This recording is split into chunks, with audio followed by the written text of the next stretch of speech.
It seems the Metropolitan Police are going to be dishing out COVID fines again. Not because COVID regulations are coming back, mind you, but because of the so-called partygate scandal.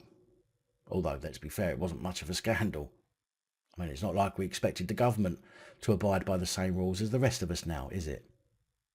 The Metropolitan Police launched an investigation 2 months ago, examining hundreds of photographs and material from the internal government inquiry carried out by Sue Gray. Just seen reports on Twitter that there was a Downing Street Christmas party on Friday night. Do you recognise those reports? I went home. Hold on.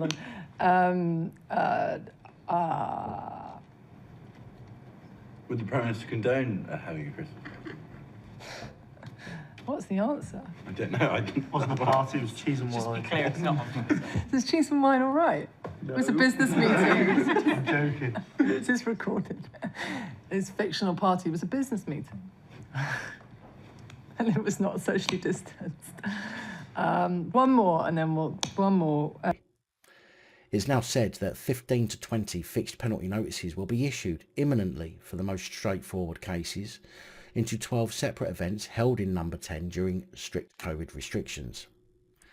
The Met Police said it would not provide a running commentary, but instead pointed to its latest statement on the 21st of March, which said detectives involved in the case had begun to interview people and witnesses, and said it would progress the investigation as quickly as possible. The force added, however, every questionnaire response is being assessed alongside all available evidence, and should this reach the evidential threshold, then referrals will be made. The events being examined include a Bring Your Own Booze garden party held on the 20th of May 2020, at a time when the public were strictly prohibited from gatherings of more than 2 people outside, and a separate one on the evening of Prince Philip's funeral. More than 100 questionnaires were sent to individuals at Number 10 and the Cabinet Office over their participation in the COVID breach incidents, including Bojo. In January, Sue Gray said she was unable to present a meaningful report into the parties due to the ongoing Met Police investigation, but in a censored update she blasted the failures of leadership and judgment in Number 10 and the Cabinet Office, stressing a number of these gatherings should not have been allowed to take place or to develop the way that they did.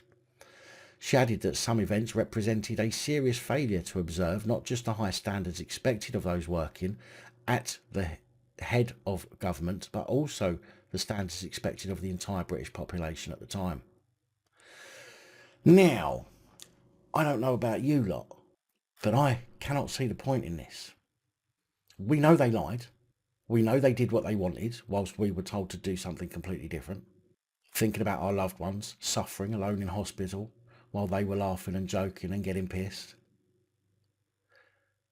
Dealing with people with serious injuries, failing to get treated, failing to get diagnosed, while they were laughing and joking and getting pissed. But what exactly is the point of a £100 fixed penalty notice for these millionaires? Does anybody really think it's going to make a blind bit of difference? Scraping back some of the cost from these fines is not going to come anywhere near as close as covering the cost of the investigations. Look, yes, they should be held accountable, but is a £100 fine really going to do that? Is it going to affect them and make them think twice in the same way that it would you or I, who, if we had to find £100 to pay a fine, would probably struggle to eat for the rest of the week? This, to me, is simply the Metropolitan Police trying to look like they're doing something the public have asked for. Trying to appease the public. But let's be honest, it is a waste of fucking time. Personally, like some jobs, I think that if you break the rules to a serious enough degree, you get the boot. Whereas these people in positions of power are allowed to break the rules and continue with their lives as if nothing's happened.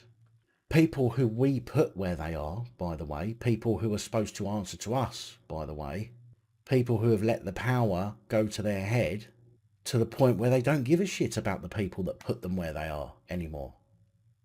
Or give a shit about the hardships that we've all had to endure the last 2 years over their massive failure to handle something that could have been so much more easily dealt with.